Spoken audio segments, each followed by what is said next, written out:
note, the Pope listens. Dynasty, our religion, for the blokes missing. On all of these trades, on all of these plays, on all of these grades. By the end of the day, y'all getting played. So, what you gonna do next? Try to fill up that flex? Send the homie a text? That trash offer's the best? You try to make it complex, then they text you back. Now all of a sudden, they don't make any sense. Broaden your horizons, boy. Dynasty's not for the Simons, boy. These trades not for consignment, boy. Respect your opponent, y'all some piranhas, boy. This my advice from me to you. Open up your cute little podcast queue. Search up GOAT District, my dude. Pop it in your ear, man. Y'all know what to do. It's the... And I always be traded. And I always be traded. And I always be trading. Y'all try to betray them, but first you gotta bait them. Fish.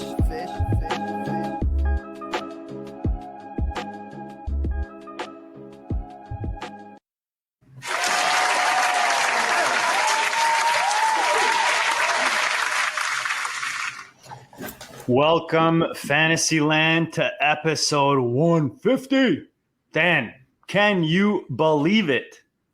I cannot believe it. I can't even count how many I've been on. I know it's not 150, so I'm in awe of you, JD. That's a great accomplishment, and hats off to you and kudos to you. You've built a great podcast, and somehow I have managed to not tank it completely. So, it's good.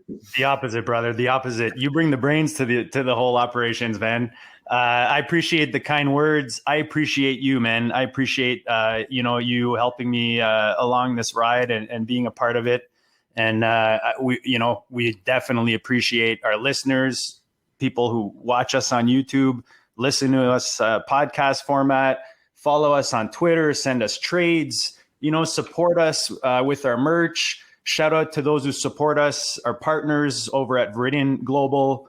Will, Mark, the whole gang over there. We want to thank also Dynasty Depot, Nelson and the crew. Definitely big supporters. We have a nice partnership with them. And of course, Dan, our biggest partners, our biggest supporters, the FFPC. So they've been with us. The FFPCs have actually been, with us for a while now, for at least 2 seasons, if not 3. We really appreciate their support. Go check them out, myffpc.com if you're not already out there. But guys, we're here to party tonight, man. We're here to celebrate. We're here to talk about all the action and goodness going on in the NFL, in our own leagues, trades, strategies, wherever this takes us, Dan. And we brought 3 of the best, including first, one of the OGs.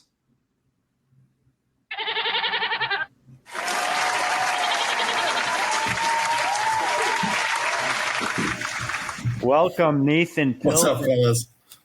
For those who don't know, Nate and I started this thing literally. I think we were both in our garages. You were squished between a dryer and a fan or something like that. Oh yeah, the background was the garage and the fan because it was hot as hell, and the dryer running in the background. Like we were green, and you could tell, but it wasn't the original Goatcast with a few little quirks and technical adjustments, I'd call them. But those were still fun, man. I mean, the stuff that we even were able to do back then. I think one of our first 5 episodes, we got a 5-team trade done, something great like that. But it's because we had a great guest at the time, and we started up this podcast out of a group of the GOAT leagues. And we brought them all on and just talked about it and said, hey guys, let's get a big trade done. We got a 5-team trade. It was fun, man. I forgot about that actually. That's a classic one. That's if you can find that one in the archives. I don't even think that was on Podbean. I think we were on something different back when we actually. Knows? Yeah. Yeah. No, that's a great memory right there. The 5-team trade. I don't know if that's ever been done on the air anywhere else. I know. So again, follow at Nathan_Pilmer on Twitter. For those who don't know, he's all 3 guys tonight, but I would say Nathan is kind of that, he's like the artery through the league, man. He just keeps the flow going all the time. He will hit up your trades ? DM at least 5 times a day. It's awesome to have you in the leagues, man. It's awesome to have started this thing with you. and just to have become friends even through this whole craziness. And yeah, man, we're happy to have you on tonight. Appreciate you taking the time. It's been my absolute pleasure to be a part of the show and obviously leagues. There's no comparison, clearly. Agreed, man. Agreed. Yep. Agreed. Dan and I are in some great. We share some teams. We're in some awesome DMs. The Hardway, shout out to the Hardway crew. Like some of the sharpest minds, definitely out there. But the GOAT League is always. It'll stand up to any DM, any league. Just the sharpness, the intelligence, the activity, the friendship that's in there. I mean, it's something special, man, for sure. Yep, without a doubt. We have complete freedom to bust each other's balls pretty good in there. So that's something we always enjoy. We don't miss an opportunity, though. No, we don't really. All right, guys. We brought a couple more GOATs tonight. One of them is on here. He's on here regularly these days. So we'll start with our boy, the Shiva, at the Shiva 82.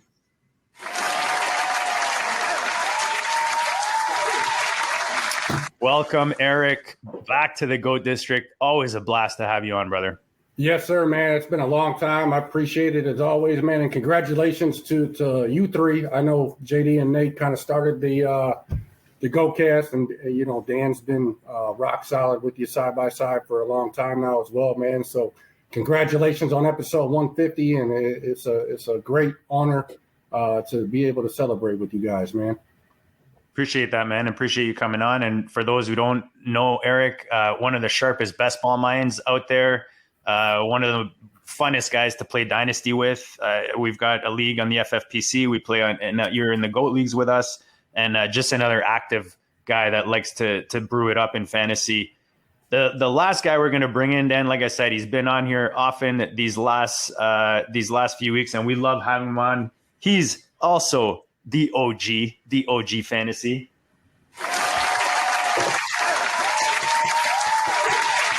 Theo, man, welcome back, brother. Always fun to have you on. Well, happy to be here. Congratulations on 150. That's a real honor. I listened to the GOAT District before I was on the GOAT District, and it's a great podcast, and I wish you luck on the next 150.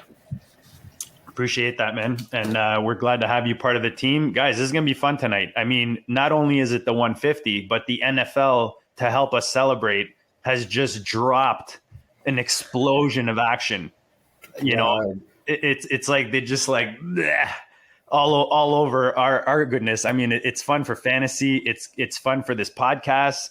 So tonight we're going to talk free agents. Like I said in the intro, we're going to talk free agents. We're going to talk about how we approach free agency. You guys can talk about strategies. Are you trading before or after?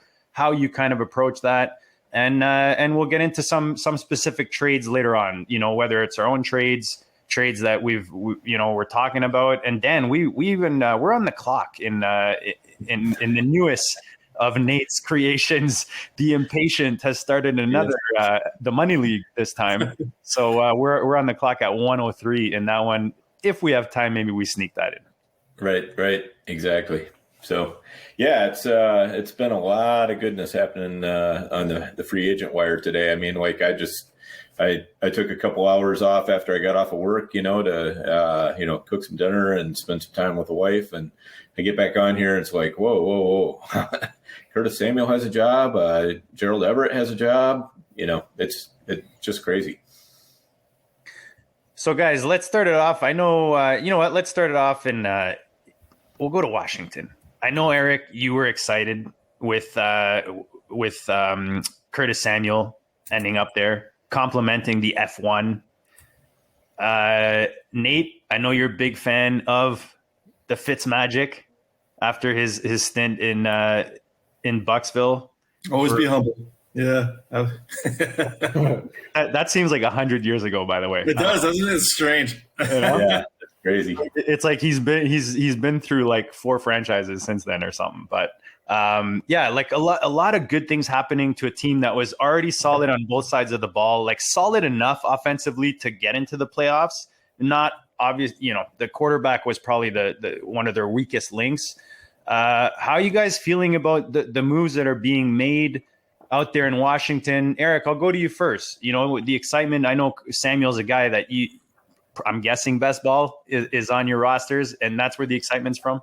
Oh, absolutely, man. He's probably, I think him and CeeDee Lamb are my most owned players of all in all of best ball. But I think my excitement from Samuel going to Washington was more so that he avoided going to New England and Baltimore. I was hoping to get a little bit greedy with Samuel. I was hoping he would land in Green Bay or Kansas City. But, again, that's just being greedy. But, being able to get back with Ron Rivera, who he started with in Carolina, man, and I feel like he knows how to use Samuel. You get Fitzmagic over there that can air it out. The defenses aren't going to be able to focus on him because they got F1 over there. You still got Logan Thomas over the middle of the field. So it's not the greatest. It's not my favorite landing spot for him, but it's definitely far from the worst. I'm a fan of. I will say this, for whatever reason, wherever Fitzmagic goes, he seems to get yanked. Whether it's middle of the season, towards the end of the season.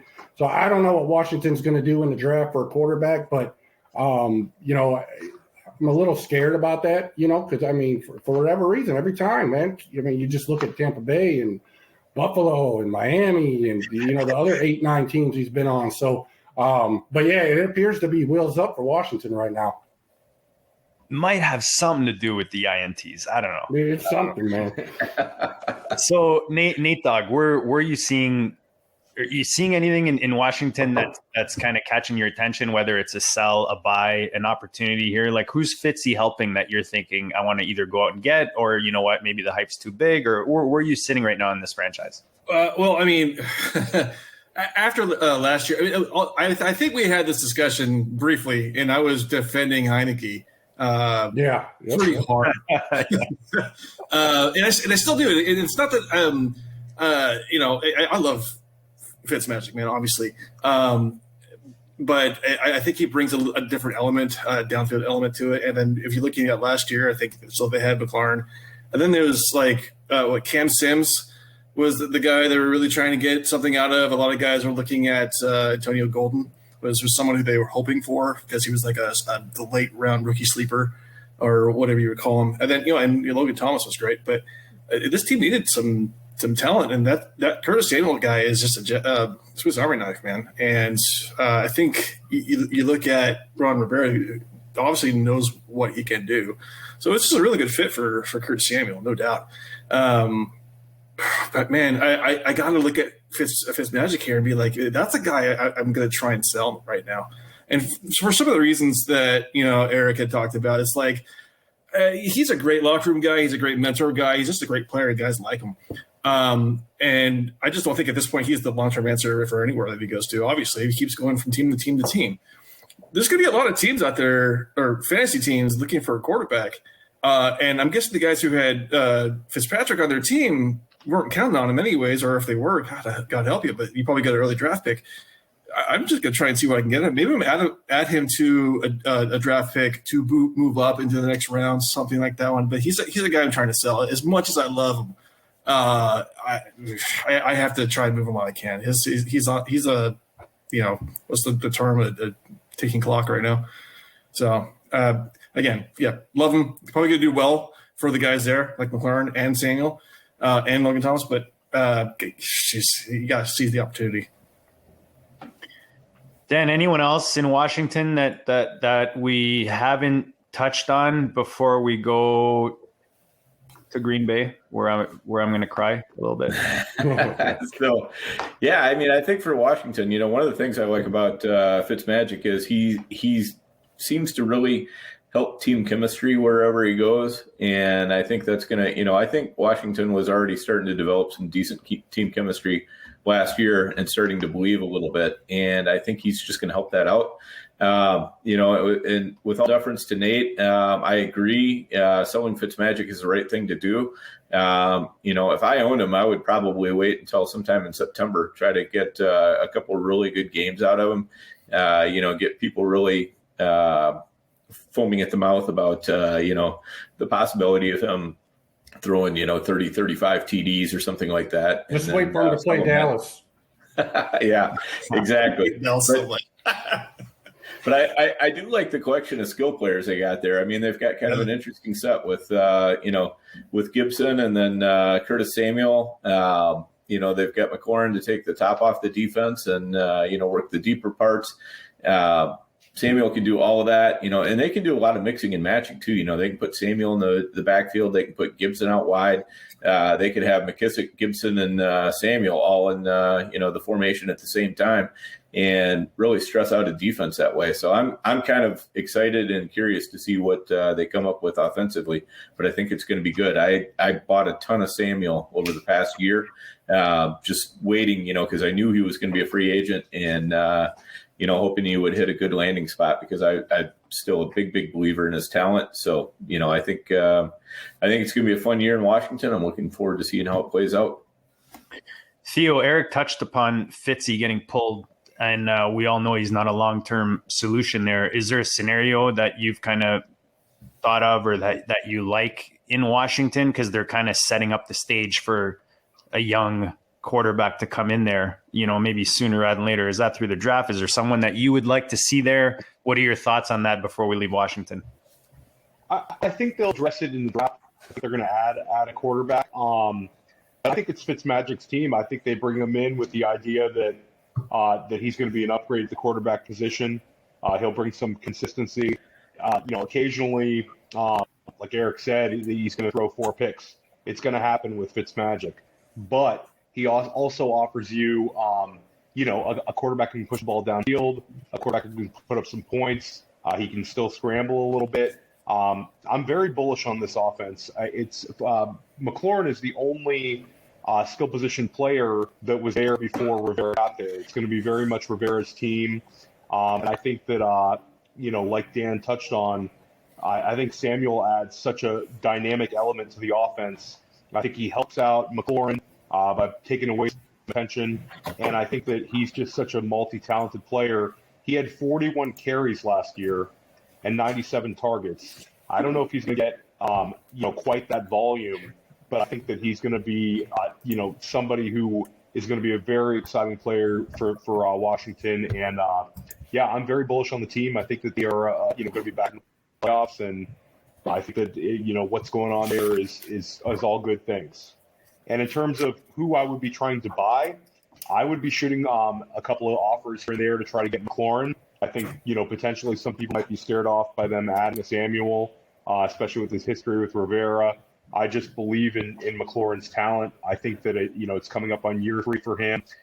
He's seen so many different quarterbacks in his time in Washington, and this should be his best and most consistent quarterback play he's seen. So I would be trying to buy some Terry McLaurin right now. I sent out some offers for him. None have been successful, but he seemed like the kind of guy I would like to add to my Dynasty teams.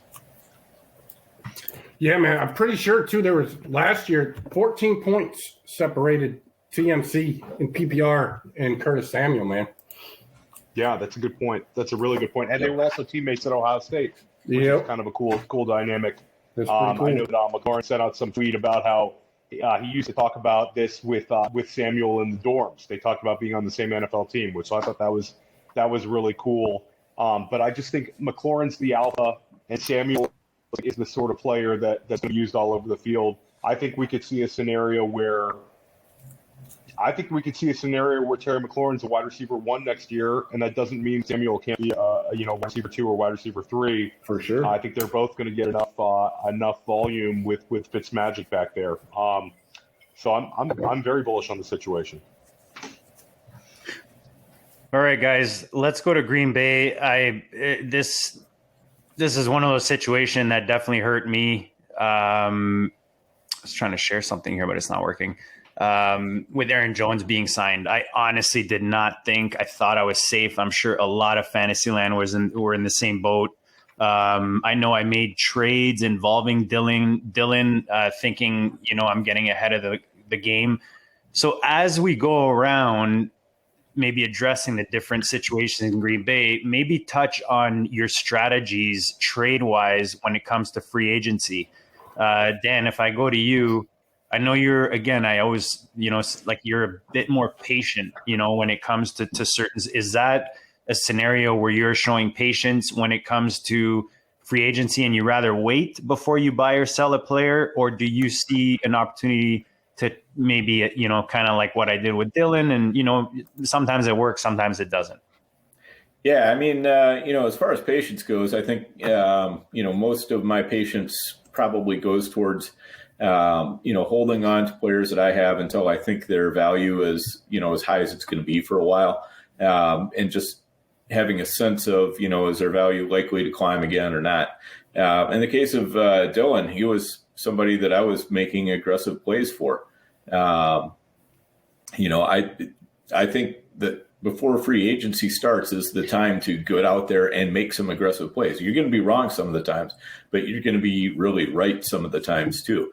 You know, and if Aaron Jones had gone somewhere else, you know, and it was Jamal Williams and AJ Dillon, I think that could have been really special for Dylan, you know, with you know, what he's shown already. And so I didn't have any problem going out there and making some trades for Dylan. And when Aaron Jones got non-tendered on a couple of teams where I had Dylan, I offered him around. I was trying to get a first out of him. You know, that did not work, but you know, because everybody was a little bit skittish about what's going to happen with Aaron Jones. You know, is he still going to end up there? And you know, sometimes you make that gamble and it just doesn't work out. But that's fine. I was on with on Matty Big Chess. He's got a new show. Check him out on YouTube. And I said, you know, the one thing, I'm not upset that I went after Dylan as aggressively as I did. I'm upset that I didn't hedge my bet with Aaron Jones the way that I had planned on. Like, I made a couple attempts at it and I kind of gave up on it. If I had been more aggressive and maybe gotten a couple shares, it would have balanced out the loss that I got with Dylan. But Nate, where are you on, you know, pre and post free agency? Are you trying to play a riskier game? I know you're kind of trading all the time. I don't know if there's so where are you with that, and anything else in Green Bay that you like or dislike, or that you're hoping to see in the receiver, you know, position maybe? Well, okay, so yeah, I mean, Green Bay is a great team to watch right now. I mean, and just to start things off, I think, you know, for all that know me, I'm not, patience isn't my attitude. If my mind's on something, I'm probably going to go after and go after pretty hard, and it's probably not going to work most of the time because the guys I'm going for. Well, see, here's a learning lesson, because the guys I'm going for, I probably waited actually too long, or I'm behind because I'm not listening to the GoCast enough, right? I need to know, I need to be up to date. But it's like you don't make a good profit when you're waiting for someone to produce. You really want to kind of go with your gut a little bit sometimes and look at the numbers, look at the situation.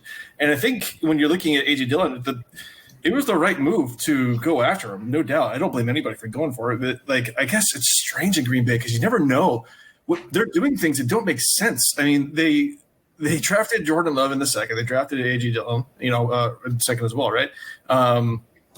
And only to come back and re-sign Aaron Jones for however long he did. He's going to be there he's going to be the lead back for 3 years. AJ Dillon is going to have a tough time finding fantasy relevancy without an injury to happen.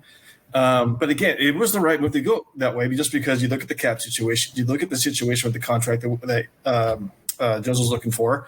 He had other teams interested in him, and if you wait until after Jones goes somewhere else, and it's certain that Dillon is the lead back, I mean, the perception price, or maybe I call it the upside price, for the pre-Jones signing elsewhere was already pretty decent. Like, people didn't want to get rid of him without some, you know, insurance or a feel-good price on his head. But if Jones goes somewhere else, and then they're for sure knowing that Dillon's there, you're not getting that. You're not getting Dillon without paying an arm and leg. So I know guys who traded Clyde Edwards-Helaire for AJ Dillon straight up, you know, before everything went down. You know, that's still not me. I'm not that risky guy. I don't like chasing the upside too much, as you guys know. But I mean, I can't blame people for doing it. I think Dillon was a good target for a package. Like, add him into the trade. Like, he was going to be someone that I would like, okay, I want him in there, but he wasn't the focal point of my trade. But I know that some guys did that, and that's really biting in the ass. If he wasn't the focal point in your trade, if he wasn't like those types of guys, at least you can look at it, it's like, okay, fine. He was in the trade. It didn't really hurt me. I got the guy I wanted. If he became the lead back in Green Bay, fantastic. It paid off. It became a bonus. But yeah, take the leap, go with your gut. The situation called for it, and it just didn't go your way. So you don't want to be behind. You want to be ahead. And sometimes it takes that leap. You got to take that leap. Maybe I throw the first trade on the table since you kind of brought that. So I moved in my FFPC, which I just won the 500. I moved Adams for Sutton, the 107, and AJ Dillon. Ain't nothing wrong with that. Even with Dillon, I mean, yeah, I think still Adams is going to give you the production overall here, but still you got great insurance place on the pick. And who was the first one against Sutton? I really like Sutton coming back this year. It just depends on the quarterback. Great buy right now. Yeah, absolutely. The Shiva, anything to add in Green Bay that you'd like to see at the receiver position? I know, unfortunately, A-Rob is not going to end up there. I don't know if did we get a final on Kenny G? Is he in New York, or is that just still a rumor? He might be in Cincinnati, too. Yeah, that's the latest pop-up. Yeah, who knows what's going on? What are you doing, CNC? I've heard they're supposed to be they were interested in looking at T.Y. Hilton too, but then I heard the Colts want to re-sign him. So I mean, a lot of fluff out there right now, a lot of smoke and rumors. So, but yeah, that Green Bay situation was tough for the A.J. Dillon, man. Truthers and owners out there, especially in best balls where the drafts have been going. People were starting to get pretty ballsy with him. I've seen him as high as the third, fourth round. And, they took a little kick. But, I mean, on the other side of that, like, you can't be afraid to be wrong, right? I mean, you got to find your guys that you think are going to grow, that you think are going to get in that opportunity. You're not psychic, man. Nobody is. So you're going to be wrong. You just want to be calculated about that and try not to be wrong every time. Unfortunately, it was a bad break. If you had good process and you had a good reason why you were going after Dillon, then, it's fantasy, man. Like, you were wrong. I had a couple shares of Dillon. I definitely wasn't overexposed, but I'm sure I'm going to get, punched quite a few times coming up here in the next couple of weeks. And it's just part of the game, man. I look at trades in that league that I ended up winning. All my trades in the preseason, horrible. Like there's one where I sent Matt Breida, I sent Sony Michel, Damian Harris, Hunter Renfrew, and 210 for Darius Geis and Matt Breida. No. Beautiful. It sounded good at the time. Yeah. I mean, you didn't lose like major players. You lost a little value. You lost decent value, but not backbreakers. Anyways, the point is I made like 3 or 4 really like trades. Now when I look at them, they look bad, but I made such good trades during the season that I ended up winning it. And that's why you got to stay active, right? # always be trading. Theo, I want to go to New England, but before we go to New England, anything that we missed that you haven't been able to mention in either Green Bay or Washington? And then if not, start it off, man. Do you like the New England moves? Tell the people where you're at. Well, with Green Bay, I think one thing that I'm looking forward to is Aaron Jones getting a chance to get a ton of receiving work. I think that with Jamal Williams leaving, he's had at least 34 targets every year in his career, and we haven't seen Aaron Jones have a monster receiving year ever. I think his career high is like 49 receptions. I think that could be the way the team is heading. I think that Dillon, if he just takes over the Jamal Williams role, he's still getting maybe a 35-40% snap share, but maybe Aaron Jones receives the bulk of that receiving work, and we see just a monster year from him. So I'm looking forward to that. And then in terms of New England, I mean, hey, listen, I'm not so sure about how it's going to be for fantasy football. For real football, I think that what they're doing is interesting. They went and got their guys. I think that Jonnu and Hunter Henry together as a tandem could be an effective attack. For my fantasy teams, I have one dynasty team which has now John Smith and Hunter Henry as my tight ends, which I'm in a little bit of a bind there. But I don't quite understand the wide receiver signings, especially based on what they gave Nelson Aguilar. But they but they they certainly went and got their guys, and it doesn't seem like they're done yet. It seems like they're rumored for Chris Carson, they're rumored for Leonard Fournette. I mean, they're just not done. So they had a taste of an ugly season, and I think that they just want to put that behind them. So I'm very interested to see what's going to happen with the Patriots, but yeah, the Henry and Johnny together, it just kind of kills each other's value, in my opinion. I know all these people are having these illusions of Gronk and Hernandez together. It's just not that. I mean, people got to give up on that one. It's just not going to happen. But I think they're both probably going to end up like right around tight end 15 and kind of eat each other's productivity. Dan, I'll go to you, man. We're in FFPC leagues together, and you can comment on the Josh has given us breaking news here with Gilmore traded to Washington to the what to the what the fuck football team. I always wanted they should Details. WTF, man. But comment on that, and then add on to Theo's comments, please. Yeah, so as far as Washington goes, I mean, obviously Gilmore's a huge get for him. It's going to help that defense out even more.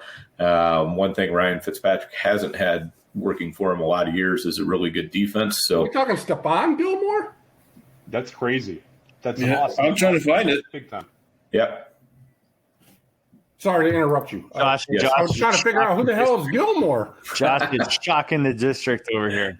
Right. Yeah. So that's that's a heck of a trade, and good for them.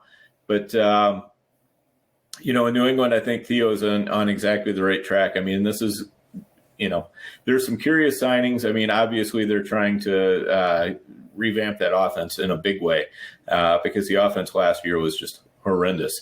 And you can lay some blame at Cam's feet for sure. I know Eric will definitely let us know a little bit about what he thinks about Cam here in a minute. But, he had nobody to throw to. I mean, the skill positions in New England were just horrendous. We all saw that. And so, at least they've done something about that.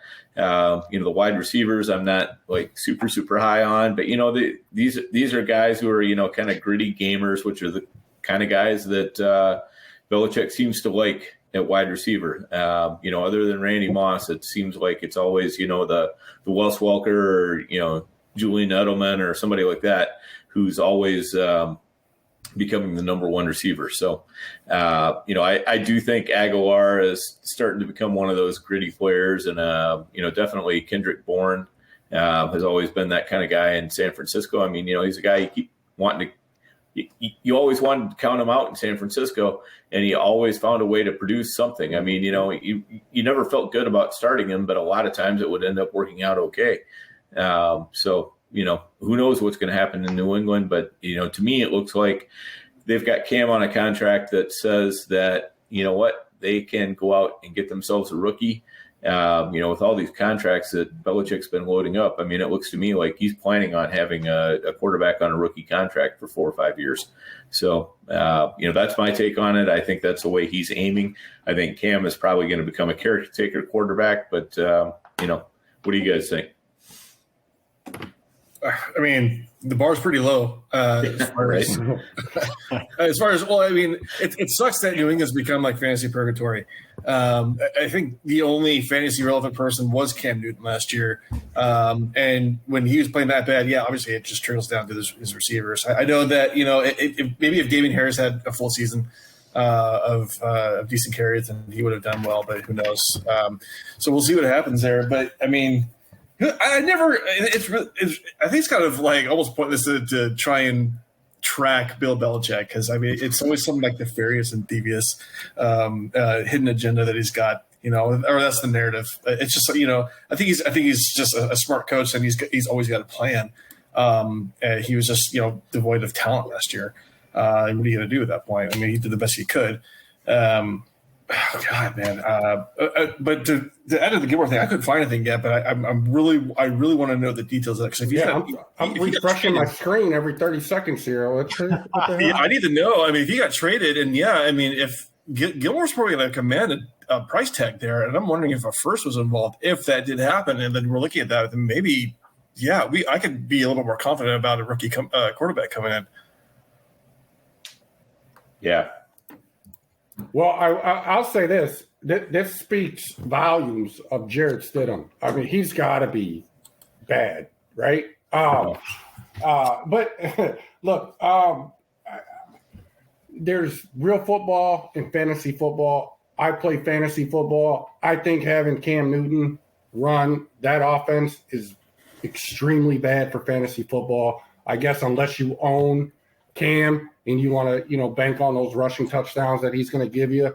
But I mean, he's going to, if he is the quarterback, I don't think we're going to see a ton of value from the tight ends. I don't think, we did see Jacoby Myers flash a little bit towards the end of that last year. He gave you some nice weeks, but, now do those kind of get spread out to Aguilar and Bourne, or, do they keep Myers involved? I don't know. It's bad for the running game. I just, from a fantasy standpoint, I really hope they can get somebody maybe like a Mac Jones or, somebody to come in there that can challenge Cam and maybe bring some of that excitement, man. That's just not my type of football, for being a fantasy player. But I get it from a football standpoint. I think Theo hit the nail on the head, man. I think it's very intriguing, and there's not a coach that knows, more about what they're doing than Coach Belichick over there. So I'd be interested. I'm sorry. I'd be interested in getting the source on this Stephon Gilmore. I'm looking and I'm not seeing it. I don't see it either. Josh's comment, never making the screen again. Dude, I'm sitting here like, who is Gilmore? I know we got Adam Schefter. Oh yeah, the fake account. Schefter. The fake account. While you guys are looking, let's give a quick shout out to the Viridian crew, Viridian Global. You see it at the bottom of the screen. We're going to keep the fun going this month. If you buy any goat gear, you will get your name entered into a draw to win any goat hat of your choice. You see one of them on there. There's about 4 or 5 different kinds. We got a nice toque like this right here. You can get yourself, if you won your league, a nice goat champ shirt. That's the back of it. Champ number 112, the goat with the year in the crown. And you got that sweet golden goat head in the front long sleeve tee. Perfect for the season. Check it out, viridianglobal.com/collections / goat district. Actually, that is wrong there. There is no hyphen between the two, so we'll have to change that. But it's just to support the show, guys. We appreciate it. And this stuff is comfy. It's super comfy. And you can check out Dynasty Warzone, the True North Fantasy. There's your favorite podcast or fantasy football brand is on Viridian. Go check them out. And if you support the GOAT District, we appreciate it for sure. Guys, I'll go to you next, Theo. We go to, I don't know, where do we want to go? Theo, I'll let you pick, Theo. You want to go to Chicago or do you want to go to Jacksonville? You tell me. I'd like to go to Jacksonville. I like it. I'd like to talk that's how bad. That's how bad Chicago is. Right? Nobody wants to go to Chicago. I'll turn that one over to you guys. But Jacksonville, I like the Marvin Jones signing. I think that I think it helps Laviska Shenault. I think that I think it's going to be it's not a threat to him, and I think it's a player that'll complement what we're projecting as Trevor Lawrence. But the big winner for me in free agency with Jacksonville is James Robinson, and we've talked about him a lot in the offseason. I know, Dan and I and you, I talked in our little thread about, his value. I think his value has gone way the hell up the last few days where they signed Carlos Hyde. I'm not scared of Carlos Hyde in the least bit. I think he's very much being signed as a backup. He's not a threat to James Robinson at all. James Robinson had 60 targets last year, 49 receptions. That was part of the reason why he was such an outstanding fantasy player. And we're finished in the running back rankings, was his ability as a receiver. Hyde might take away the carries, but I think that Robinson will see the volume. We've still got to get through the NFL draft. I don't want to see, a Kenny Gainwell type end up in Jacksonville, but if we can just survive the NFL draft, I think James Robinson is going to return great value next year. And people that held on to James Robinson, I think that was the move. I sweated it out. I was offered a 109, a 110 a 110 at 109. I didn't trade him for those. He seemed kind of worth a little more, and I'm glad I turned those down, because I think that guys that held on to James Robinson in Dynasty, it's going to pay off for another year. I don't know how long he's going to hold on to this. I think that Urban Meyer will eventually get, some big time back in the draft, but I don't know if it's going to be this year. I think Robinson's got at least another year, and that's my big winner from Jacksonville free agency wise, was the fact they already had. Nate, anything to add out there in Jacksonville before we talk about the Bears? Well, okay. So aside from the likely incoming new quarterback, I'm hearing some rumbling that Minshew could be traded. So that's something to keep your eye out on. Maybe just take a flyer pick at him. If people aren't paying attention to that, I'd probably do that. But yeah, I mean, I think the focus has to be around James Robinson, because I know we're talking a lot about these like random running back signings from team to team here. People worried about how this is going to affect the assumed lead back there. James Robinson might be the only exception to this, because I mean, you could look at these teams and be like, well, there's at least an inclination that these offensive coordinators like to do a committee of some sort, and some more than others. That wasn't the case in Jacksonville. I mean, they just ran James Robinson all day, every day. Didn't he just – I think he had the record, or was up close to the record for carries. It was something crazy. 240. He was like 240. He was like really up. Yeah, right? I mean – he had like 95% of the team's carries or something It was not like that. Yeah, it was just something that like, wow, I mean, this kid just came out of nowhere, and he didn't even start right away. And then he still took over.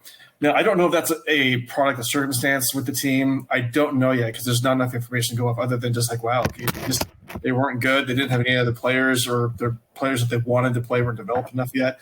I am not 100% certain, but that's at least a lot to go off. And just to be like, hey, if you're looking for a player in fantasy with reliable volume, that's probably the last lone guy I can think of, because the days of the lead bell cow back are ancient history.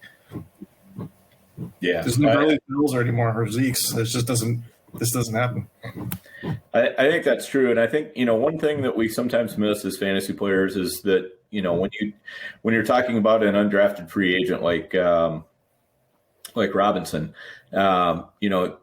everybody's quick to say, well, the team hasn't committed to him, and and that's very true.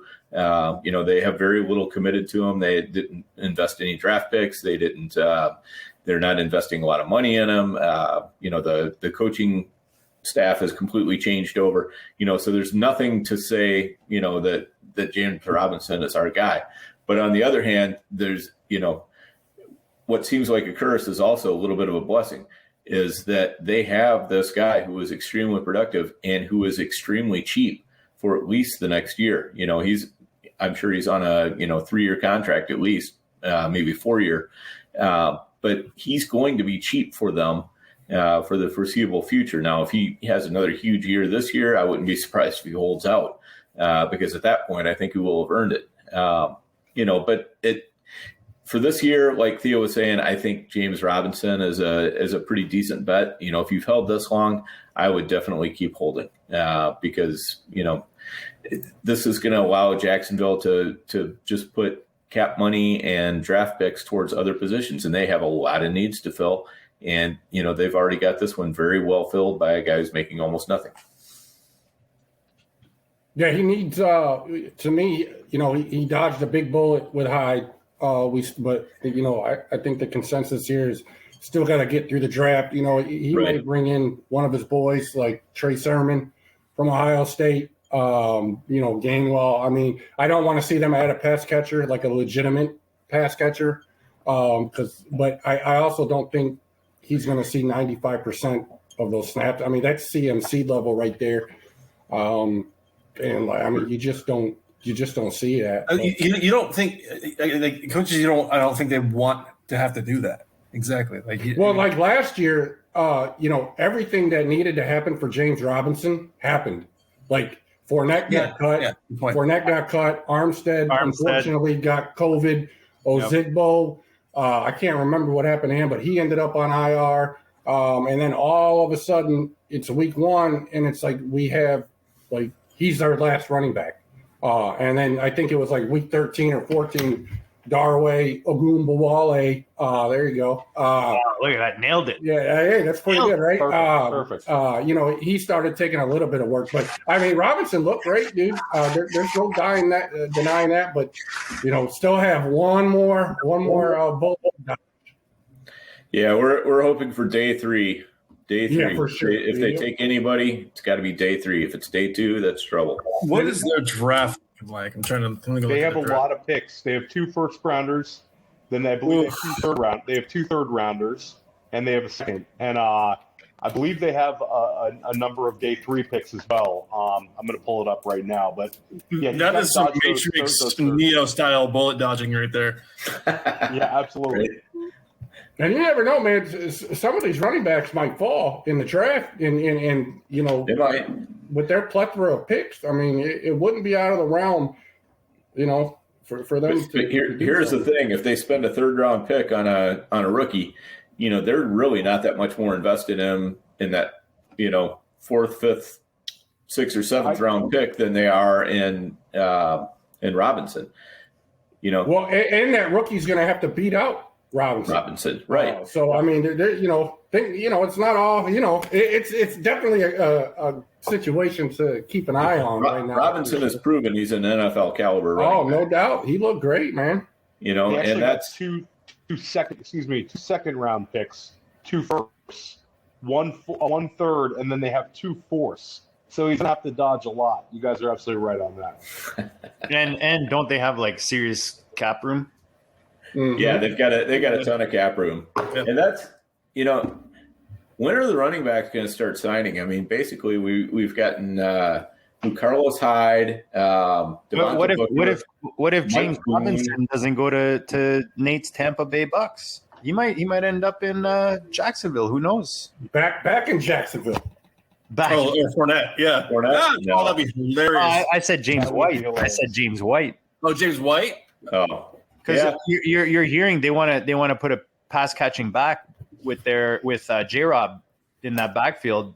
I mean, yeah, maybe they go rookie, maybe they go James White action. Who knows? Right. So we haven't even hit the draft yet, and we're still got some guys that Robinson. Yeah, almost all the big running backs are still out there. I mean, all we've signed or seen signed are just the the little Hydes and Bookers and guys like that. David Johnson and Mark Ingram both in Houston, So let me ask you guys this quick OTC before we go to the next team here. When you're looking at the receivers, Chenault or is DJ Shark the value right now? Who's the guy I'd be trading Shark, JD. I'd be trading Shark right now. Because of Jones? Not just because of Jones. They were already rumored to be moving him to Baltimore. That scares I don't know if I can swear on here, but that's like the black receivers right there. That scares the daylights out of me. And second of all, I think with Urban Meyer there, I think it's a huge benefit to Chenault because he's kind of that hybrid type wide receiver, that college type player that we've seen, Urban, love to utilize in college, man. And I feel like he's definitely going to be the one.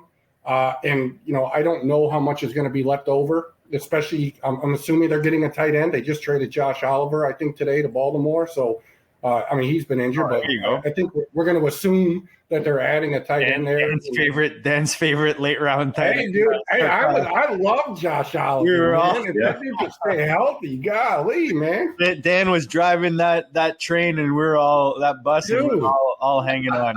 That dude, him and the other guy from Houston, I think it was the same draft, Khalil Warren or something. Man, dude, those guys, man. Shout out to the FFPC basketball drafts with those tight end preems. I'm loving it. What was I going to ask? Sorry to hijack your podcast there. All right. No, it's all good. So guys, because we want to have time to talk trades, and I don't want to keep you guys like all night. I know we're celebrating, we're drinking, we're partying it up here, celebrating the big 150 and all, but I know Dan's gel is starting to get a little clumpy. So before we move to the actual trades, is there anyone like dynasty wise, trade wise that we have not talked about? You've got Dalton in Chicago. You got A-Rob, who we were hoping me as well, hoping that he would end up in Green Bay or something like that.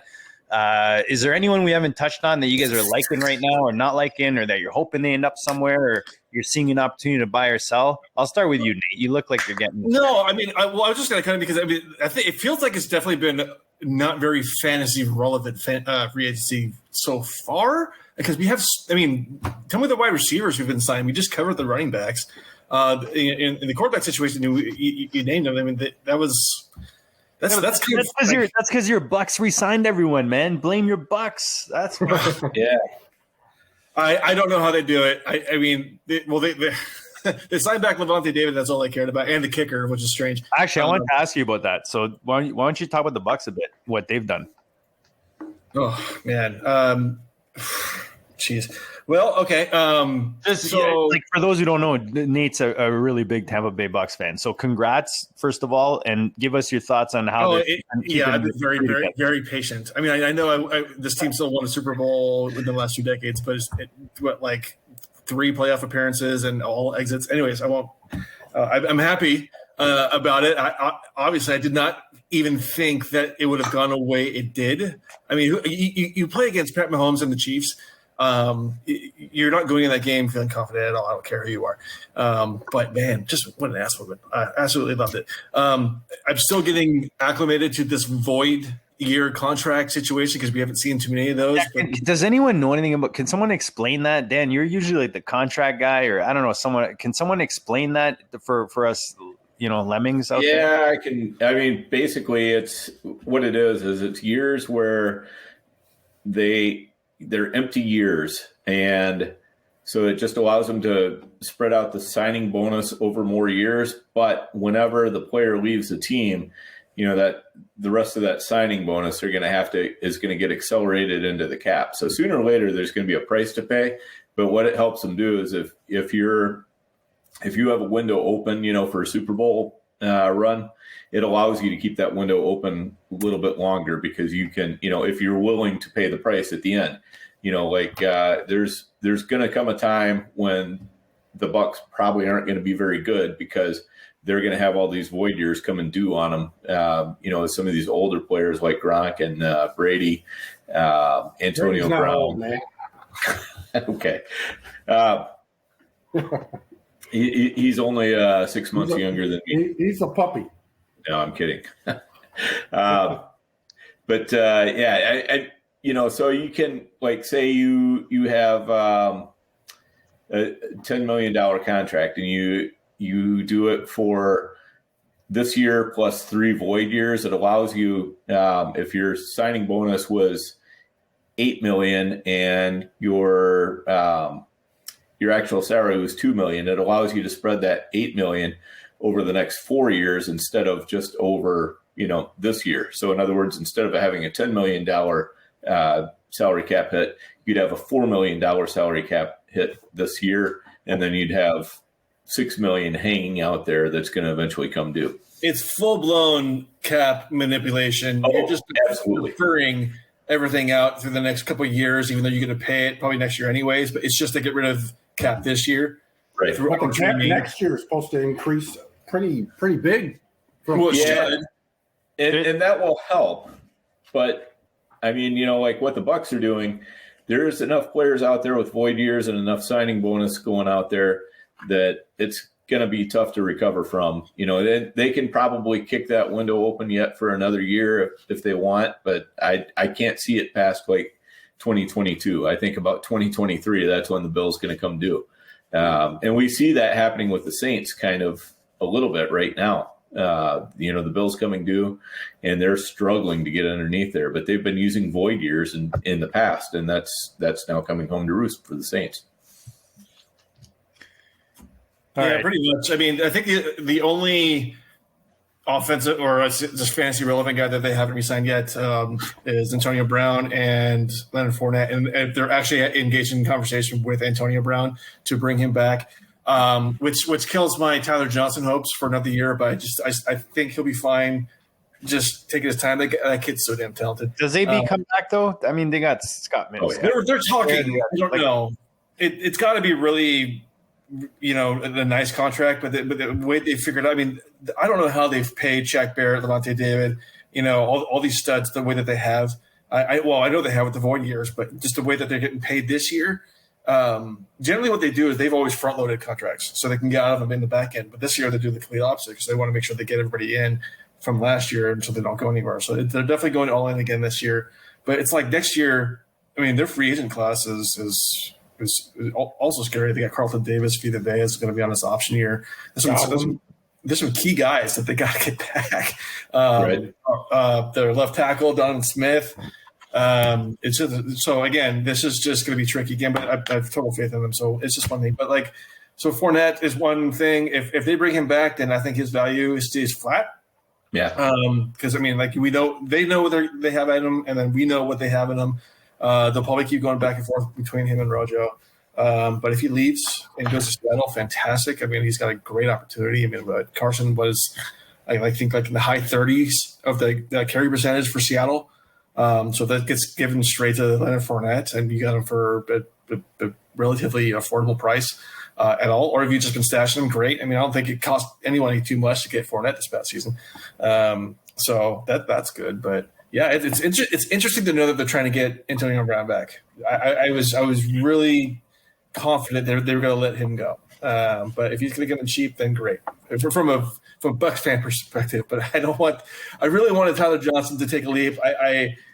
Scotty Miller, people had him stashed. That was my guy to start off last year. A lot of people got into him, and then he really helped a lot of people, especially in best ball leagues. My favorite FFPC stack in the late rounds, Scotty Miller and Mr. TJ Tyler Johnson. Yeah. Oh, so here's the thing. Here's what I think is going to be relevant for fantasy and Buccaneers fans. Tight end situation. OJ Howard and Cameron Brate. For as active as they've been with keeping their guys right now, and Cam Brate's still under contract, they haven't said anything about the tight ends. There's been no news about this one or anything. They've been working about getting back key players. Now, cap hit wise, I think Cam Brate's at like $6 million like this or something like that, and OJ Howard's is up there as well. I don't remember what it is, but they need to still make some room, even though a lot of people have restructured. Maybe they don't now. I was really thinking that they were going to get rid of the tight ends. So I was going to recommend go buy yourself an OJ Howard for people who are just what am I going to do with OJ Howard? I don't know what's going to go on with him, and he's done nothing. So I think if he goes to the right situation, I mean, he did fine when Dirk Cutter was the coach. They were an active tight end passing attack. Then here comes Bruce Arians, and they kind of just were a situational tight end attack. It kind of really limited him, especially when they got Gronk in the mix. And Cam Brate was still there at the same time. So if he can go somewhere, I mean, OJ Howard's a freak athlete, man. So I mean, that could provide some boons. And then if that does happen and they get rid of one or both, I'd be looking at Tanner Hudson. I guarantee you he's sitting in the waiver wire right now. If you're listening and your waiver wire is open, go find yourself Tanner Hudson. OJ Howard and David Njoku, two of my favorite sleeper tight end, cheap right now. I don't know if you guys heard Bill Belichick at his press conference when he grabbed those two tight ends. Hold on, I think I have it right here. Just hold on a second. You want to play rough? Okay. Say hello to my little friend.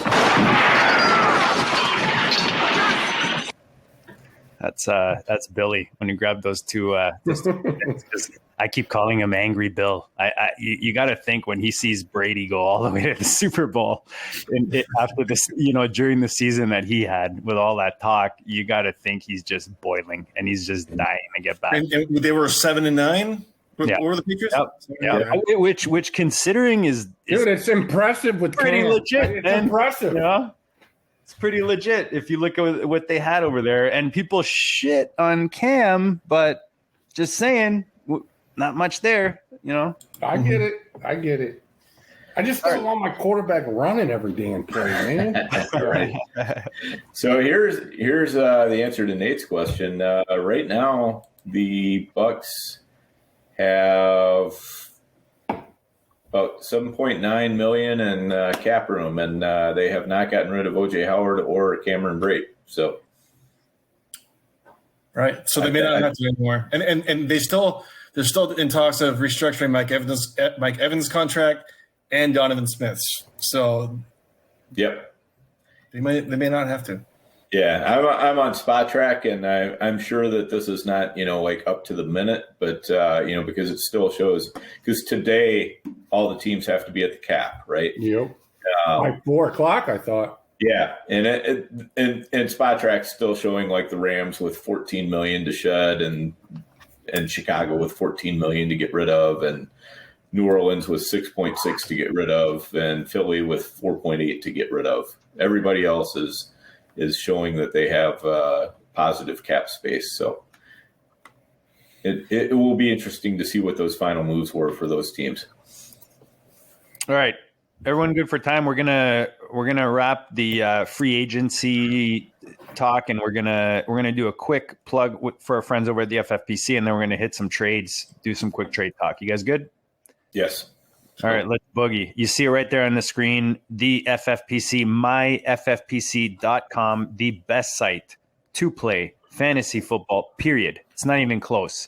Go check it out, whether you're playing best ball, dino, redraft, big dollar, small dollar, white pussy, black pussy. Anyways, yeah, seriously, guys. Like, right now, the best balls are popping. Eric's in there. The Shiva's in there. Dan's in there. I don't know what Dan's got like 3 or 4 different names that he uses, so you got to watch out. Theo's a sniper. He doesn't care. He's got his fingerprints on there, his blood type, everything, his license plate, his license pictures on there. He wants you to know that he's in the draft with you. But come draft with us. We're in a draft somewhere on the FFPC with the best balls. The dinos are starting hard. And if you are on the FFPC already and you are, big in Dynasty, you've built some monsters, you just coming off a win or something, feeling fresh, check out the dynastydepot.com and you can buy and sell Dynasty rosters from the FFPC Dynasty Leagues. Anyone listening or anyone that plays on the site knows those Dynasty Leagues do not fold. Now there's a way to get in. Especially the bigger binds. I know a lot of people want to get in. It's hard to get in. This is your ticket. Check out Dynasty Depot. Theo, give a quick one right now. I know you're working that Dynasty Depot marketplace. Tell the people what they can expect and what you're doing right there on that site. Oh, I think the Dynasty Depot is great. It gives you a chance to buy a ready-made team. If that's your thing, you can pay up for it. If you like building teams, you can sometimes get a team at a discount that has some nice pieces. I know I purchased, a 250 that was a really nice little build that I've been able to make a couple trades in. That's been a fun team this offseason. So Dynasty Depot is great. And it's very well organized. You can search by however much money you want to spend. You can get into the specific kind of Dynasty League you want. I think it's great. It's been a great addition to the off-season Dynasty life in the FFPC. Yeah, I know you've been. I'm like, I check it regularly. Let's put it. Yeah, no, you keep Dan and I very up to date on what's happening on the site, which is awesome because I'm just trying to get JD to spend money. I'm just like, I'm close, man.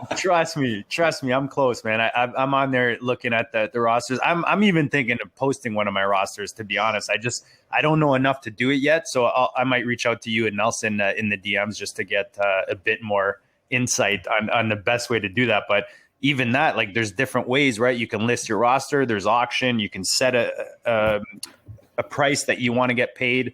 So it's a very user-friendly site.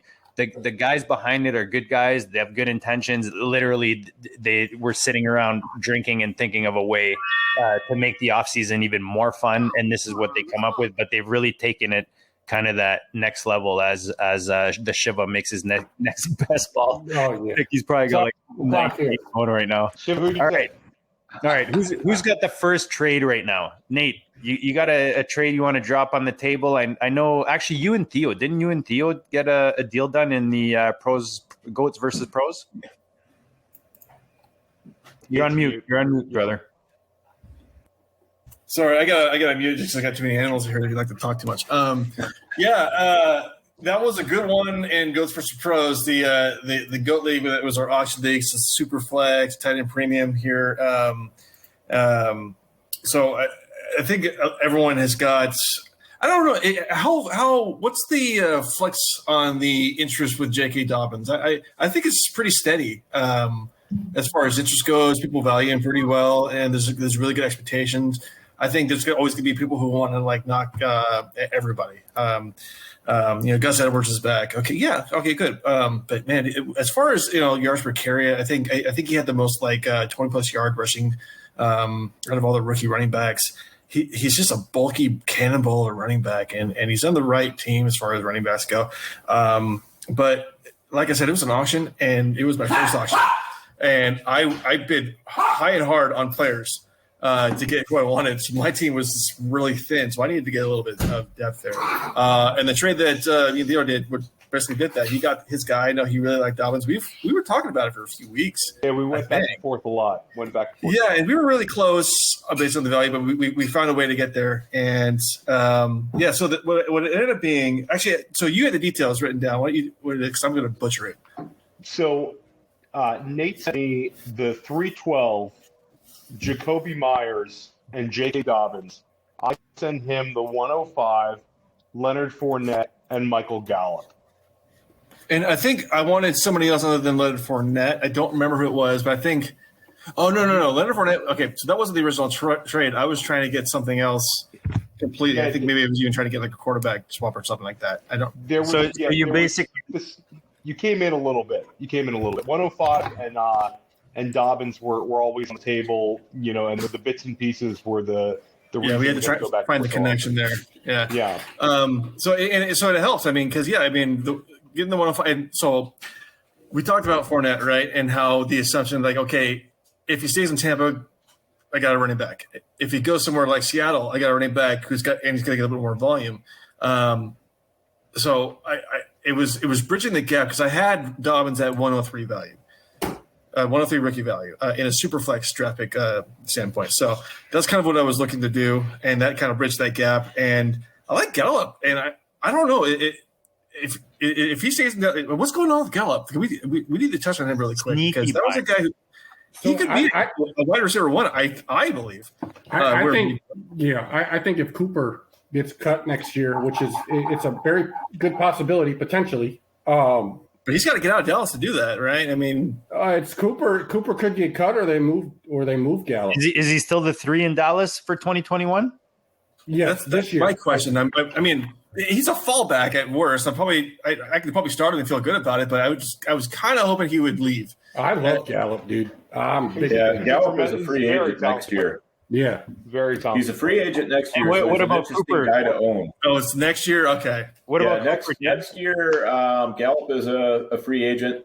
Also, at the end of with Cooper, the Cowboys have a potential out at the end of this year. Yep. Oh, so, okay. So could they move Cooper and keep? I feel like it's way cheaper for them to keep Gallup. No, it could be. Yeah, they could go that way. They'd have to extend them, but it probably wouldn't be Cooper contract. Don't give Jerry too much credit, though. Well, here's you're a Dallas fan, right? I am. I'm just double checking. I'm keeping it real, Nate. Absolutely. We got to be our own worst critics. In 2022, Amari Cooper is going to have a $22 million cap hit and only $6 million in dead cap. Yep. That's a pretty sure sign that he's either going to have to take a significant restructure or he's gone. And again, it's like then you have to factor in what Gallup's going to ask for, and that kind of depends on what seasoning he has. So as much as it really hurt, I did not want to. Okay, you guys know me. I will put everybody on the block as always. There's guys I want to move less. Dobbins was obviously one of them. I really wanted to see what he does in year 2, and I think he really does really well. But my roster needed so much more help. I mean, I was running on one leg, and the 105 is probably going to give me a chance at one of the top 2 running backs. I also have the 102 there, and I needed a quarterback as well. So I'm hurt so bad. So it was the right move for my team, despite losing the player I really wanted. And so that was just kind of where I looked at it. I don't hate the trade, man. Value wise, I don't hate the trade at all because I think you're like especially now the way the NFL is to get a possible stud running back. I don't think he's a stud running back yet in that offense. I mean, very high touchdowns last year. You know, there's always questions in that Baltimore. And then you can't forget the bus, Gus the Bus. You know, is he back next year, Dan? What's his? Gus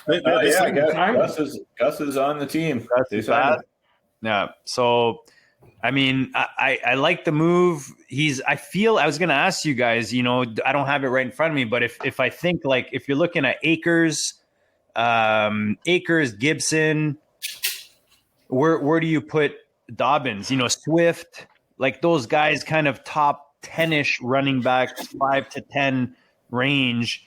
Is Dobbins kind of on the back end of those guys for you guys, or were like Eric, you know, when you're doing your best balls, Swift, Dobbins, Akers, where are you putting Dobbins out of those guys?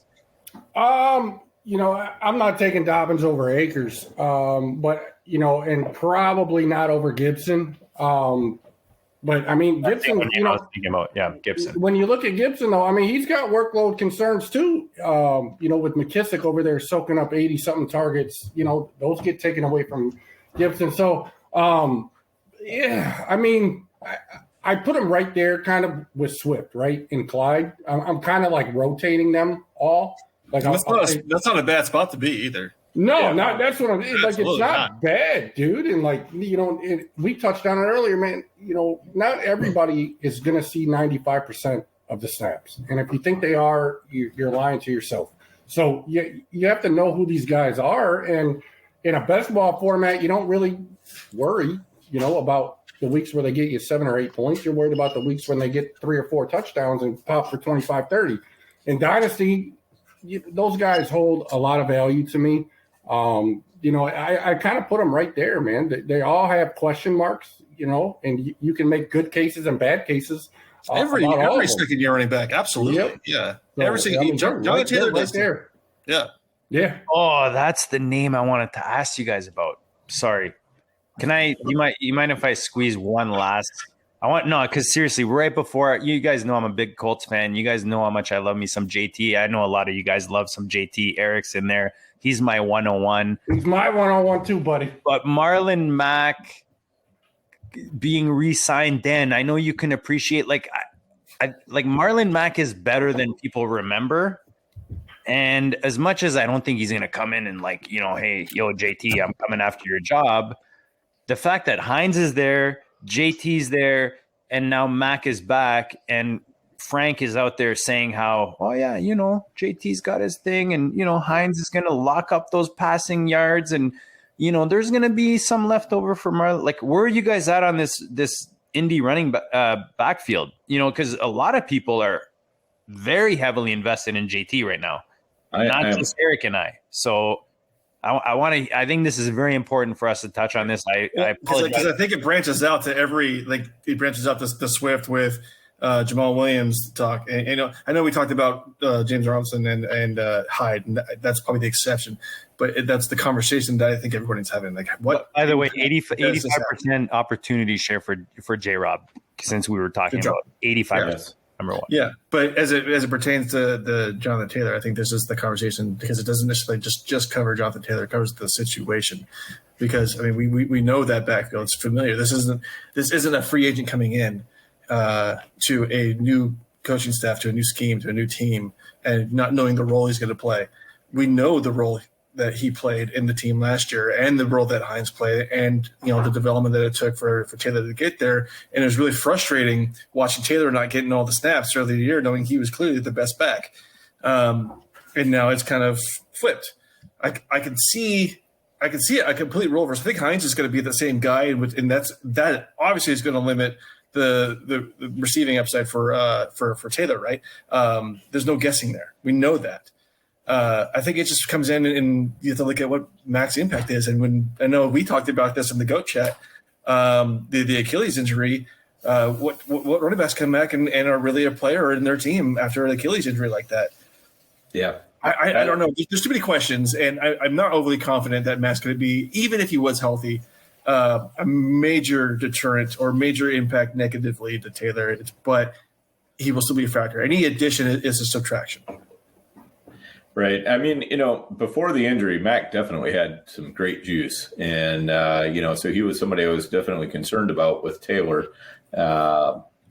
before that injury. But then since then, I mean, usually if anybody comes back from an Achilles as a running back, it's going to take them at least a year to, get back to anywhere close to what they were. I mean, really only we've seen Michael Ashore for Detroit ever come all the way back from an Achilles. Other than that, pretty much everyone else has flamed out and been of very little use to their NFL team, and they just ended up getting, cut, basically. So I'm not too worried about Mac this year. The other reason why I don't worry too much about Mac is that just, JT is just that good. Hines definitely brings a little bit of a different element, and that's something that, obviously Indy is going to work in. But I think JT is going to get his touches. I'm not horribly worried about him. Yeah. That's what I did in a GOAT chat. I sent the GIF. Yawning. I mean, I'm not scared of Mac. If you believed in Taylor as you should, if you're going to let Mac and his $2 million 1-year contract scare off Taylor, then I don't know. Then please come trade with me. Yeah, I mean, I think maybe this pushes Taylor off of like the 1.03 in redraft down to like the 1.05 or 7 or something like that. Right. But for me, it's like the guy's a locked in first half of the first round guy in redraft. In Dynasty, he's either the 1.01 or the 1.02, depending on what you're thinking of McCaffrey. I think. What about best ball, Theo? I mean, best ball. Taylor's going to have some monster games in there. I mean, like you said, you're looking for those big ones. I mean, Taylor's the kind of guy that can have a 3-touchdown game, and he's that kind of guy. I think that the Colts are kind of on the verge. They've made a big trade for Wentz. I think that they view themselves as they should, as an elite team in the AFC. And I think their best chance of making the Super Bowl is running the hell out of Jonathan Taylor. So I'm not scared in the least bit. I think if you think you can get Taylor for a little cheaper in Dynasty leagues, by all means send out offers. But if you're looking to sell Jonathan Taylor because of Marlon Mack signing there, I mean, come on, man. Like Nate said, I think that a lot of people get so scared of these backup signings. I mean, if you believed in DeAndre Swift, there's no reason for you to panic when they sign Jamal Williams. I mean, having a decent backup like Jamal Williams is kind of what you'd expected Detroit to do. I don't know who thought Detroit wasn't going to add a running back. Everybody wants to have a backup running back in the NFL. You have to have a backup running back in the NFL. And there's very few guys that are old school bell cows. So don't get scared. Bet on the talent. You want very, very talented players on your team. You can't get scared off by losing a few carries here and there. And it could be, more efficient touches if you have a guy that can spell you every now and again. So I'm not scared in the least bit. Keep drafting Jonathan Taylor. Keep having faith in Jonathan Taylor. He's a stud. Right. It's okay to say that, well, any addition like these guys is not good for the running back. So I said this the other day. It can be okay to say that it's not good for a running back, simultaneously saying that it's not really going to be a major impact. Because, like you said, I like the way you put it. Is like it could turn one of these running backs into like the RB5 into the RB7. And what is that? Like maybe like 15, 20, 30 fantasy points over the course of the season.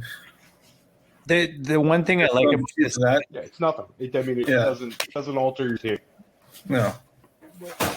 I like the Max signing for one reason, and it just gives me more opportunity to buy JT. That's just like week 5 or 6 of last year when I was buying him everywhere, whenever that was, like the week before he popped or 2 weeks before.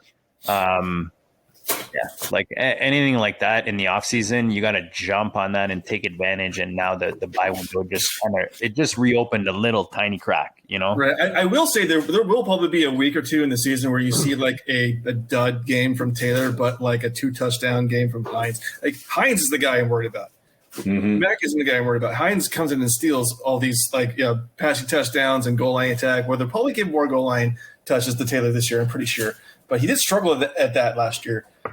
So maybe in his development got better, but that's what I'm even looking. Look for that's one game slump that Taylor has.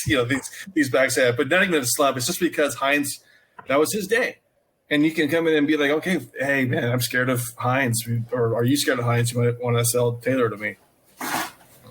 JD, I think the one thing about Swift, too, and along with JT, but Swift in particular, people, if you paid attention, like Swift was already high on a lot of people's lists, but like he really started getting hyped when their new coach came in and said, we're going to use him like Alvin Kamara. Then they go in and bring in Deuce Staley. And if you believe in that coach talk about using him like Alvin Kamara, just like Theo said, getting Jamal Williams changes none of that. Because if you look at Kamara with the Saints, and not saying Swift is Kamara, but they're similar type players, right? Both great receiving backs. Kamara doesn't see, 25 carries in a game and then, 7-8 targets in a game. Like he gets his 10, 12 rushes, used around the goal line, and is used extensively in the passing game. I like that's exactly what Swift is going to be. And when you factor in kind of the negative game scripts that Detroit's going to have, Swift's passing game usage, I mean, this dude could catch 9-10 balls every game, man.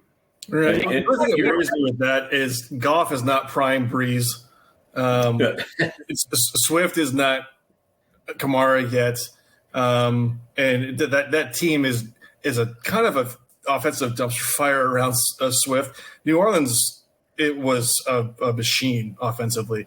So the usage, I agree with, absolutely. Mm-hmm. If that's the intent to get Swift in that position, hell yes. I totally hope so. But man, and you brought this up. We were talking about this earlier today. If that game script becomes that way, then they might be forced to do that. And that would be great for Swift, man. I totally agree with that. Yeah. It's not like Swift's going to be running deep routes down the sideline. Like we're talking about little dump offs. Go get me 10, 11 yards, when we're down 28. That's all you need. You need 3 or 4 times a game. Right. That's all you need. Well, one of the things too, I mean, because we are talking about dynasty football, and so we are concerned about the long term here. And the worst thing that's happening is that Swift got to be a teammate with Adrian Peterson, who is a consummate pro, and then now he gets to be a teammate with Jamal Williams, who is a consummate pro with a completely different skill set. Mm-hmm. And there should be things that Swift, should have been able to get from Peterson and will be able to get from Jamal Williams. It's just going to make him a better back down the road. So, I don't really worry about these kind of things because, nobody in their right mind is going to, you have to assume rational coaching. When you had Matt Patricia there, rational coaching was out the window, right? But, with Dan Campbell, we don't really know. But, when you're talking about teams like, when we're talking about Jonathan Taylor, you got Frank Reich there. You've got some rational coaching. He's not going to get too far away from Jonathan Taylor ever. I mean, even if he's using Nyheim Hines, right? Even if, Mac is chipping in a little bit here and there, fine. He's probably doing it to keep Taylor fresh. And, so I don't worry about that kind of stuff. I more worry about when a player has really bad coaching or bad teammates that are, kind of giving them the wrong idea about how to be a pro. Good call, Dan. Yep. And they don't have a carry on there anymore, right?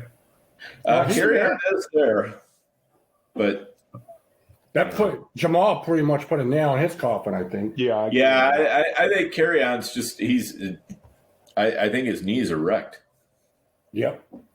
Yeah, he's a body. Yeah, right. Exactly. I mean, I think he came into the league with some promise, and he had a couple of pretty significant knee injuries, and he has not been the same back since. Him and Sony, man, weren't they the same draft class or no? Yeah. Yeah. Right. Yeah, they were. Yep. Carry on and Royce Freeman were the. They were kind of the back end of that. There was like 8 running backs in that class, and they were. I wanted Royce to be a thing so bad. Where did Freeman just go? I just saw he signed somewhere. Did he? Yeah. Oh, please be true. Where did he sign? Yesterday. I don't know. I haven't seen it, but if that's true, I'm so happy. I was really hoping for him to be a thing. No. All right, guys. I know there's a ton of trades we didn't touch on. We could go on forever. I don't want to keep you guys. We appreciate everyone hanging out. This has been a blast. Thank every one of you guys, first of all, for being part of the district, for hanging out with us tonight. We're going to go around. Anything we haven't, touched on or that you want to kind of throw out there before we close this thing out, we'll go, I don't know if it's clockwise or counter or whatever. We'll go to Nate first, man. We'll give the guy with the most gray hair to go first. I got a hat on, so you can't looks the most seasoned. Almost literally against salt pepper there. I think because we were going to talk about strategies for the year. I think I was just going to kind of tell people real quick. I mean, now's the time to buy first round and second round picks for next year because people aren't really interested into it. But now's not the time to sell your picks for right now this year. Acquire them if you can. Their value is just going to keep going up and up and up until the draft fits, but they will drop. It's so funny when you see how valuable draft picks are. It's like driving the car off the lot, right? The second the pick gets drafted, it's like the value drops a little bit because it loses that ambiguity to it, like or the mystery. It's just strange, but I think that's the optimal time to sell it if you were to do that. But I'm trying to buy draft picks right now, so that's what I recommend doing. Not mortgage your team for it, obviously, but don't sell your picks if you can help it, unless you're going to get a good return. So that would be my kind of recommendation. But hey, if this is a sign off, I just wanted to say. Obviously honored to be on for the 150th show. I really hope I get to come back and talk with you guys again. I mean, I talk with you guys every day. Literally all of you guys were in leagues together, multiple leagues, but just to be on this show that I remember the first one is it's kind of special to me. And I know it's in good hands. Like you said, you like to come and be like, yeah, we're the OG guys. This show doesn't get anywhere without JD, and it definitely doesn't get anywhere without the addition of Dan. And it's just amazing what you guys have done with this. And I couldn't be more proud to have my name at least associated with it to some degree, even though I can't take any credit for what it is for today. So thanks for having me back again. We'll meet up at the 200th, I hope. I made it through an entire old fashioned this show because you said to bring a drink. That's right. Happy St. Patty's Day, guys. Cheers. Hell yeah. I'm out Cheers, too, buddy. Cheers. I got my little 4-leaf clover. I'm drinking piss water now. But so I will leave it with this. So yeah, you can find me at Nathan_Pilmer. I do cover Books Report. I am now an official writer for them. They brought me on. I will be starting writing more consistently for them starting next month. But as always, hit me up on Twitter if you want to talk trades because that's just my jam. I can't get enough. I need, if I can't get the trades done with these guys, I will live vicariously through anybody on Twitter. I will do trades for you. Some of your trades, I'll do it. But again, thanks for having the show, guys. Always appreciate it and honored to be here. His tombstone will literally have trades with question mark. It'll have my trade ticker. That's trades literally completed. It's literally how Nate will go under. Dude, we appreciate everything you said, everything you do, everything about you, everything you do for the GOAT Leagues and obviously the district. And yeah, man, the invitation doesn't need to be sent out because, dude, you have a seat anytime you want. Any Wednesday, you're free. You want to jump on, kill some time. We're here for you, brother. We appreciate you. Thanks, man. Thank you. The Shiva. Always a blast, man. Always a blast, dude. I love the passion. I love the new white the headphones you got rocking with the little mic, and that you rocking the Chicago Cubs. Yeah, man. These are actually my MLB The Show PlayStation 4 gaming headphones, man. But I said it. Might as well use it for some fantasy football talk too, man. You know. Yeah, everything that Nate said, man. You guys are badass. I'm sorry if I can't swear on here. You guys are incredible, dude. The knowledge that you have, the knowledge that Dan has, it's a great combination. Great for Dynasty, great for basketball, great for trades, great for friendships. You guys are awesome, dude. And congrats on 150. Hopefully you can make it another 150 more and well beyond that. And I'm happy to be a part of it. And I didn't get a chance to talk about this guy, but I'm going to leave the listeners in Fantasyland with this, man. Go get CeeDee Lamb. I think he is – I don't care what you have to give up to go get him, man. You got to make it happen, dude. That dude he's going to have a Calvin Ridley, a 2020 Calvin Ridley season and a 2019 Chris Godwin season. Is right within the cusp of CeeDee Lamb. He was already on pace to do it last year through the first 5 games. He's going to do and it. Eric called that 2019 Chris Godwin season. So I called it, and I missed a lot. You guys don't have enough time for me to tell you my misses, but I did hit on Ridley, I did hit on Deontay, and I did hit on Godwin. So I'm somewhat confident that CeeDee Lamb is going to have that 2020 Ridley season, that 2019 Godwin season. Go get him, dude. Lock him up, man, and don't let him go because he's a phenom, and we haven't even began to see what this dude's going to do. Dan, I told you the other day how I still can't believe we made that move for CD in one of our high stakes leagues. So we appreciate that. The Shiva, Yes. Yeah, man. definitely a huge buy, and you might have to overpay a bit, but the Shiva is telling you it's worth it, man. So sometimes what looks like an overpay ends up being an underpay. So 100%. 100%. Just don't send Geis and or just don't make Geis and break up like I did. Now, because of Eric, I offered Derrick Henry for CeeDee Lamb. Let's see what happens. Oh, I'll tell you what, Nate. If that's to me, you can come get Dobbins, though. I'll give you. We can work something. If you want a Dobbins share back, we can. Hey, it's in the GOAT League. Yeah, man. The UPL, man. Let's get it done. All right, there you have it, man. Two of the most active guys, two of the most active goats out there, and we finish off with one goat that's no lesser of a machine out there, whether it's on the Dynasty Depot or in the FFPC leagues making trades. We love having him as part of the G Unit. Theo, man, always a blast. Thank you for hanging with us tonight, and close this out with anything you want to share.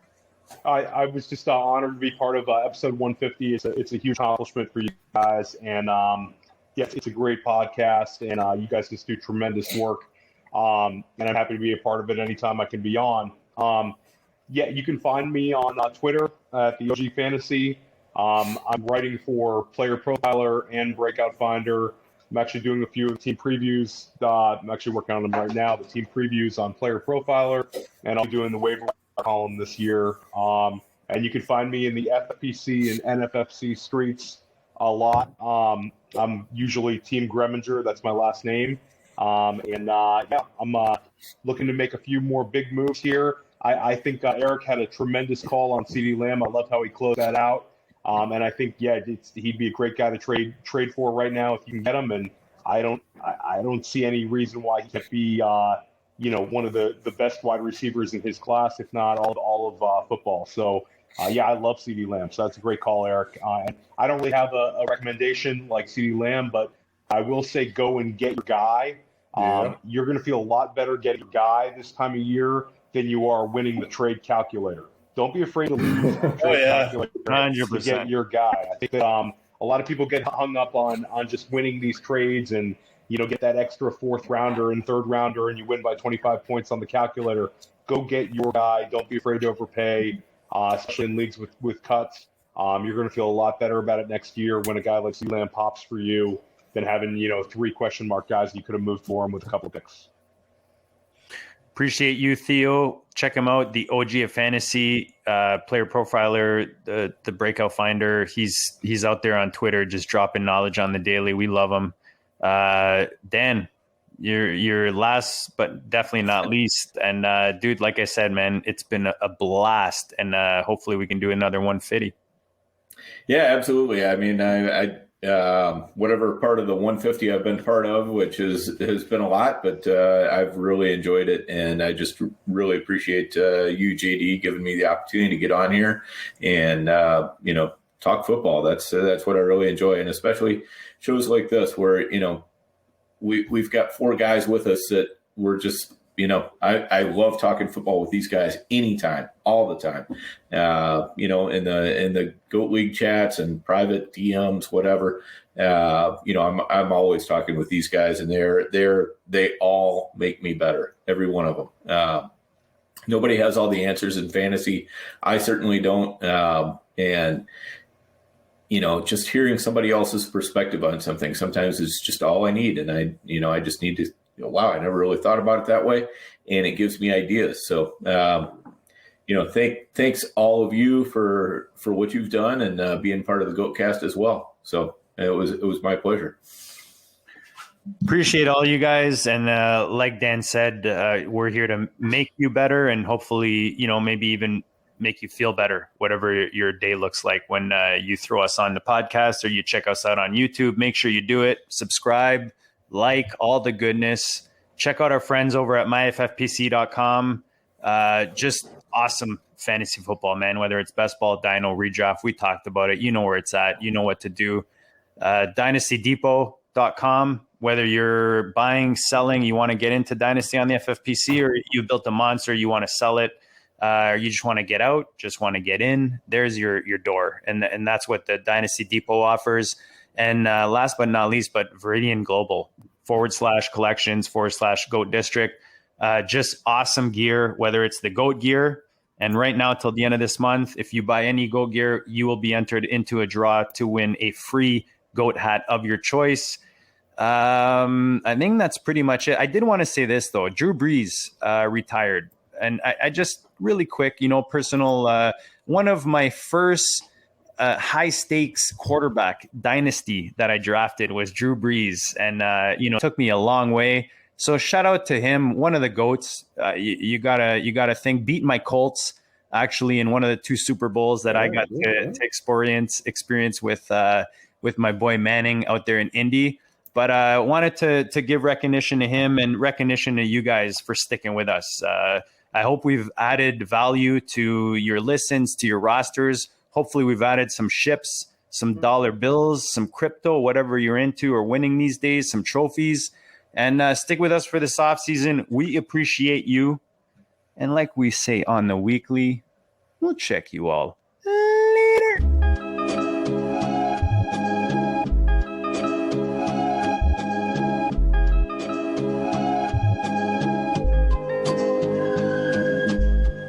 GOAT District, the Pope listens. Dynasty, our religion, for the blokes missing. On all of these trades, on all of these plays, on all of these grades. By the end of the day, y'all getting played. So, what you gonna do next? Try to fill up that flex? Send the homie a text. That trash offer's the best. You try to make it complex, then they text you back. Now all of a sudden, they don't make any sense. Broaden your horizons, boy. Dynasty's not for the Simons, boy. These trades not for consignment, boy. Respect your opponent, y'all some piranhas, boy. This my advice from me to you. Open up your cute little podcast queue. Search up GOAT District, my dude. Pop it in your ear, man. Y'all know what to do. It's the... And I always be traded. And I always be traded. And I always be trading. Y'all try to betray them, but first you gotta bait them. Fish.